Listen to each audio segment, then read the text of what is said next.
সবাইকে নমস্কার। দেখতে পাচ্ছেন এই ছোট্ট কামরাঙ্গা গাছটিতে কী হারে ফুল ফুটেছে। যদিও এত ফুল ফুটলেও ফল হবে না, কারণ গাছটি এখনও অনেক ছোট এবং একটি ফলের ওজনেই এই ডালগুলো সব ভেঙে যাবে।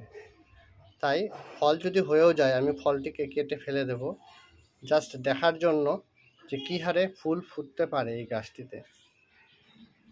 আপনারাও এই 12 মাসি প্রজাতির ভিয়েতনাম মিষ্টি কামরাঙ্গা লাগাবেন, খুব সুন্দর রেজাল্ট হয়। গাছটি এখনও অনেক ছোট। এই জায়গাটায় দেখুন গ্রাফটেড গাছ আছে, এটি একদম গোড়া থেকেই ফল হয়। এই গ্রাফটিংয়ের নিচের থেকে যদি কোনো ডাল বের হয় সেটিকে অবশ্যই কেটে দেবেন, তাহলে না হলে গাছটি মারা যাবে।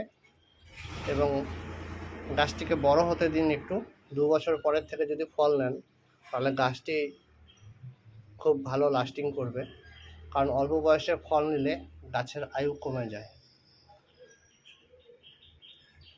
সবাইকে ধন্যবাদ ভিডিওটি দেখার জন্য। সুস্থ থাকবেন, ভালো থাকবেন এবং অবশ্যই জৈব উপায়ে কৃষিকাজ করুন। জৈব উপায়ে বাড়ির ছাদে ছাদ বাগান করুন। দেখবেন ফল যদি একটু কমও হয়, ফলের কোয়ালিটি এবং টেস্ট অনেক বেটার হবে এবং আপনি একটু নিরাপদভাবে ভালো উন্নত মানের ফসল নিজে খেতে পারবেন এবং নিরোগ সুস্থ থাকতে পারবেন। সবাইকে ধন্যবাদ ভিডিওটি দেখার জন্য।